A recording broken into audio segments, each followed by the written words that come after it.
বন্ধুরা, আমাদের ভাগ্য কি জন্মের আগেই লেখা হয়ে যায় নাকি আমাদের কর্ম দ্বারা নির্ধারিত হয়? ভাগ্য সব সময় থেকেই আলোচনার বিষয় হয়ে আসছে।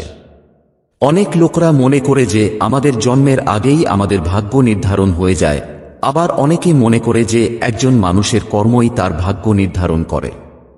ভাগ্য ও কর্ম এজন্য বোঝা জরুরি, কারণ এর থেকে আপনি জানতে পারবেন যে মানুষ খারাপ কর্ম নিজের পূর্ব নির্ধারিত ভাগ্যের কারণে করে নাকি তার কর্মের দ্বারা সে নিজের ভাগ্য তৈরি অথবা ধ্বংস করে।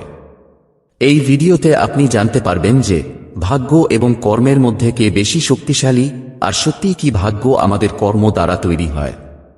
এই বিষয়ে গরুড় পুরাণ, হিন্দু ধর্মগ্রন্থ এবং আচার্য চাণক্য তার চাণক্য নীতিতে কি বলেছেন।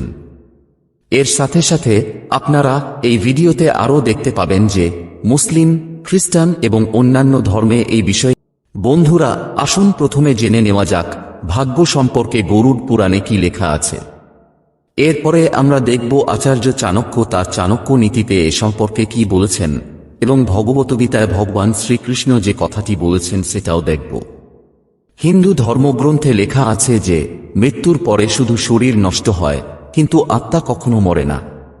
গরুড় পুরাণে বলা হয়েছে মোট 4 লক্ষ যোনির মধ্যে সবথেকে শ্রেষ্ঠ যোনি হল মানুষের।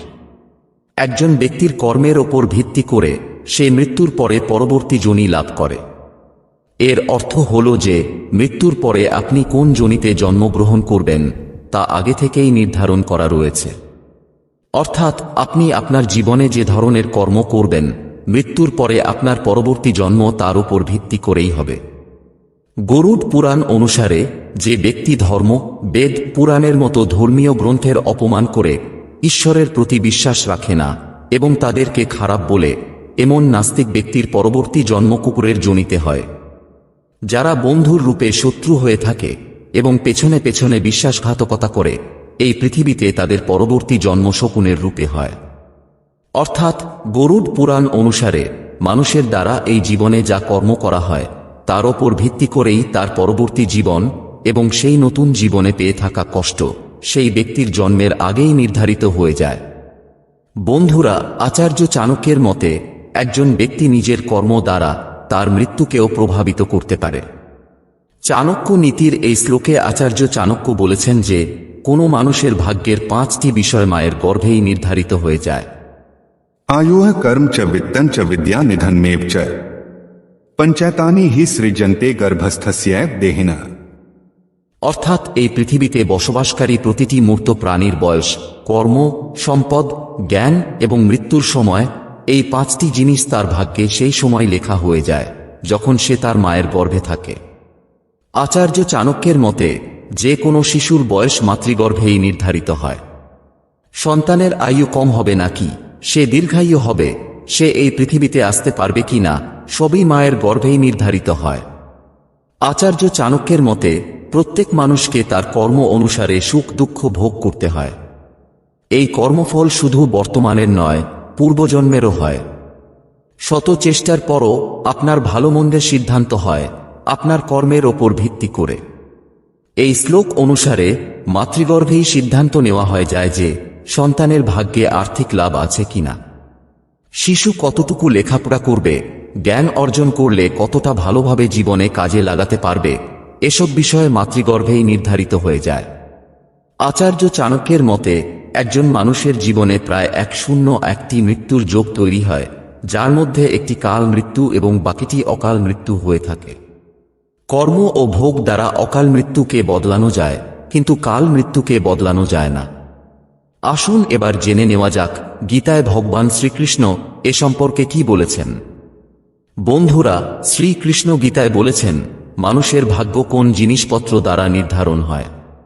গীতার মতানুসারে একজন মানুষ নিজের ভাগ্য নিজেই তৈরি করে।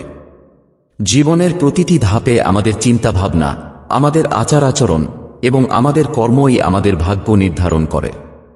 হিন্দু ধর্মশাস্ত্রে ভগবান শ্রীকৃষ্ণের জন্মের একটি কাহিনী বলে, যেখানে কংসের জন্য একটি ভবিষ্যৎবাণী রয়েছে যে যার মধ্যে লেখা আছে তিনি দেবকীর 8ম সন্তানের দ্বারা নিহত হবেন।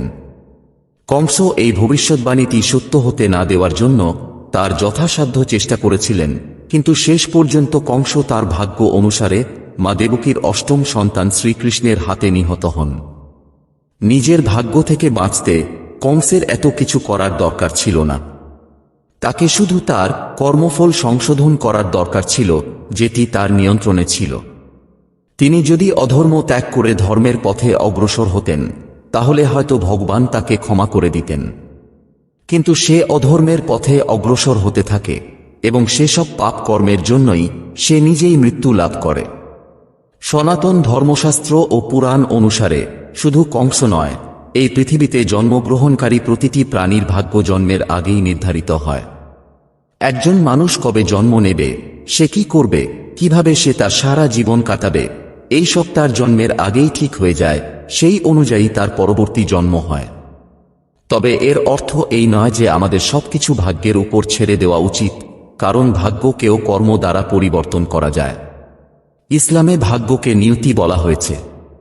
নিয়তির অর্থ হল সবকিছু প্রথম থেকে আল্লাহর ইচ্ছা অনুযায়ী ঘটে। হিন্দু ধর্মে ভাগ্যকে বলা হয় প্রারব্ধ। প্রারব্ধ মানে হল আমাদের বর্তমান জীবন পূর্ববর্তী জীবনে সঞ্চিত ইতিবাচক বা নেতিবাচক কর্মের ফল। হিন্দু পুরাণ বলে যে আমাদের ভাগ্য আমাদের অতীত কর্ম দ্বারা নির্ধারিত হয়, কিন্তু এই ভাগ্য আমাদের বর্তমান কর্ম দ্বারাও প্রভাবিত হয়। অতএব আমাদের কাজগুলিকে উন্নত করার চেষ্টা করা উচিত এবং আমাদের নিজের ভাগ্যকেও মেনে নেওয়া উচিত। বাইবেল অনুসারে আমাদের পৃথিবীতে ভাগ্যের চেয়ে কর্ম একটি বড় ভূমিকা পালন করে। বাইবেল বলে যে ঈশ্বর তার লোকদের তাদের কাজ অনুসারে তার সাথে রাখেন এবং তাদের প্রতিটি সমস্যা থেকে রক্ষা করেন। যে তার কর্মফলকে তার ভাগ্যের চেয়ে বেশি বিশ্বাস করে, ঈশ্বর তার কর্মকে ভাগ্যে রূপান্তরিত করে দেন। বন্ধুরা, কখনো কি ভেবে দেখেছেন কর্ম ও ভাগ্যকে শ্রেষ্ঠ? ভাগ্য আর কর্মের মধ্যে কোনটি বেশি গুরুত্বপূর্ণ? এটি একটি অত্যন্ত বিতর্কিত এবং ব্যক্তিগত প্রশ্ন। কিছু লোক বলে ভাগ্যই সবকিছু, কিন্তু অন্যরা বলে যে কর্মই সবকিছু। আবার অনেকে বিশ্বাস করে যে ভাগ্য এবং কর্ম উভয়ই গুরুত্বপূর্ণ হয়। পুরাণ অনুসারে ভাগ্য ও কর্মের মধ্যে কর্মকে শ্রেষ্ঠ বলে মনে করা হয়েছে, কারণ ভাগ্যের ওপর আমাদের নিয়ন্ত্রণ নেই, কিন্তু কর্মের ওপর আমাদের নিয়ন্ত্রণ আছে। আমরা কর্ম দ্বারা সবকিছু অর্জন করতে পারি। অন্য শব্দে, কর্মের ফল হল ভাগ্য। কর্ম দ্বারা ভাগ্যের সৃষ্টি হয়, তাই কর্মই শ্রেষ্ঠ বলে বিবেচিত হয়। আমি এটাও বিশ্বাস করি যে ভাগ্য এবং কর্ম উভয়ই গুরুত্বপূর্ণ, কিন্তু কর্মফল ভাগ্যের চেয়েও গুরুত্বপূর্ণ। কারণ কর্ম আমাদের নিয়ন্ত্রণে, ভাগ্য আমাদের নিয়ন্ত্রণে নয়। আমরা কর্ম দ্বারা আমাদের ভাগ্য উন্নত করতে পারি, আমরা ভাগ্য দ্বারা আমাদের কর্মকে উন্নত করতে পারি না। তার মানে আপনাকে কর্ম করতে থাকতে হবে। কিন্তু আপনি যদি সবকিছু ভাগ্যের উপর ছেড়ে দেন, তবে আপনি কখনই সফল হতে পারবেন না। তাই বন্ধুরা, ভাগ্য এবং কর্ম সম্পূর্ণরূপে আপনার সাথে সংযুক্ত থাকে। বন্ধুরা,